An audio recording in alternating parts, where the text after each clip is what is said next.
Hey guys, Station X here, and today, to start off October, we're going to be doing a bit of a different video, more of a fun video, talking about the Wii U and its games. Specifically, the most expensive games, or my most expensive games. It's a little muddy of what I'm going to call this video, but the lists overlap anyway. I mean, I'm using an app called CZL Games, and so that pretty much is going to be telling me the value of a lot of my game collection, and that's what I'm kind of going off of. And they find their values through price charting, which is, I would say, pretty credible.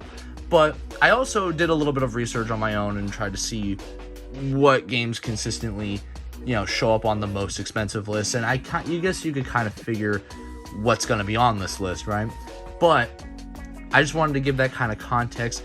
It's going to be based off of just my personal thing, just because some of the games are not even sealed. Like 2 out of the 5 aren't sealed, and one of them in particular is just kind of beat up a little bit. So it's, obviously not, my copy's not going to be valued by that. But, I figured I'd just kind of do a fun little list and try something new for once. But without further ado, let's get on with the video. And we start off with Game & Wario. As you can see, my copy's seen better days. It's pretty beat up.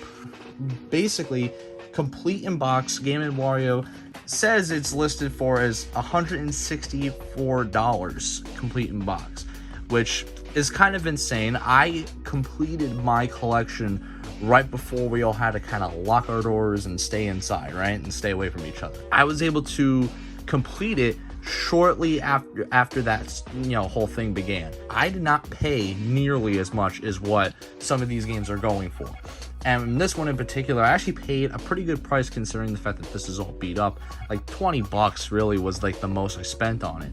And in general, I try not to buy games that are over that $100 price point, but when it comes to completing collections or getting that one specific game you really want, that's what I kind of do. But Game & Wario in particular is kind of a fun game. It's basically, the WarioWare games, and you get like these nice mini games and stuff on the Nintendo Wii U, specifically using the gamepad, which is not a lot of Wii U games do that. And so this was kind of a fun, unique one for the Wii U, and something that would have been nice on the Switch, I guess, but who knows if they would have even done that or how they would implement it. But let's get on to number 4. And with number 4, we have DreamWorks Turbo. And again, my copy's kind of seen better days, although for the most part, I would say it's not as bad as the other one. But you got like this big sticker right here that I had to get off, and now it's just, it still has that residue on it that I can't get off. And this big gash right here is definitely going to lower the value of it. But if this was a pristine, complete in box copy, it would be valued at $184 currently right now. And new is $367. By the way, if I didn't mention WarioWare's new price, the new price is $246. Just a little note right there. Going back to the Turbo, this is a kind of like a movie-based game, so it's not one of those games that, does very well or ones that people would probably want to play. It's similar to how Cars gets a game, like DreamWorks and stuff like that, Pixar, like those kinds of games. It's just not a particular one that people go to when they say greatest Wii U games of all time. But it's rare, it's hard to find, and especially in good condition. So I mean, that is number 4. And going on to Axiom Verge, here I have a kind of new copy.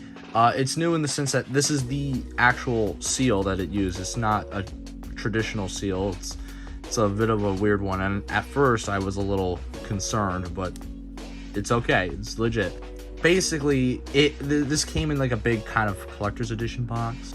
This one, while that box is opened, this itself is not. And so Axiom Verge complete in box is $171, and for new, if it was never opened at all, it is $252, and that is just kind of insane.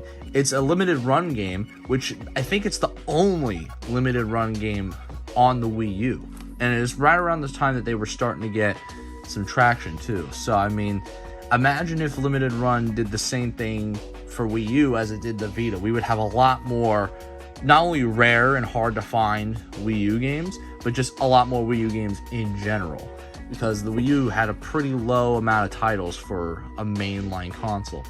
And so Axiom Verge, here it is. Now, going in at number 2, we have Book of Unwritten Tales 2. And my god, the prices on this is pretty far out, because like for a complete in box it's $316, and I've only spent that amount of money on a single game probably one time, and that was Persona. So as you guys know, I'm a big Persona fan, so I was willing to do it. But this one, it was one of those games I knew I was never going to really play. So when I bought it, it was around I want to say $78 to $100. I forgot whether or not I paid, well, what price I paid, but it was somewhere around that price point, because it was shipping and taxing on top of that. With this, it's just kind of an adventure game, ironically made by Nordic Games, which, if you to me, Nordic Games is the THQ Nordic. I don't know if it's the same company, but THQ and Nordic, it's kind of what I associate with it. But yeah, this is really expensive. Complete in box $316, new $412, which is insane. I'm really happy that not only did I not spend that money, but it's just getting increasingly harder to buy Wii U games, which is just insane. And now finally, the piece of resistance, Devil's Third. This game is the hardest to find, not only just loose, but sealed as well. And when I bought this sealed, it was $200, and it was the last Wii U game that I needed for my collection. So I was willing not only to go all out and pay the $200 for a new copy, but complete in box wasn't much better. And especially nowadays, complete in box is $417, which is barely more expensive than a new copy of Book of Unwritten Tales. And for new, it's $570. And of course, what I'm saying is kind of like a roundabout number. All these games that I've mentioned could go anywhere a little lower or a little higher. But what I'm seeing is they're going higher. Specifically this game, just because this game almost didn't even come out here physically. It was a really bad game. It was not very good. It didn't do good in Japan, let alone anywhere else. And so it was just one of those games that got really low print runs. Not many people bought it, and so it's just now when everyone's trying to complete the set, it's now one of the hardest things to find for a good price at the very least. You could easily find these all over the place for $400 plus at minimum. That says minimum you're going to spend is $400. But unfortunately, with the eShop closing down on the Wii U and 3DS, so expect the 3DS to kind of have the same treatment. It's just kind of something that we have to deal with.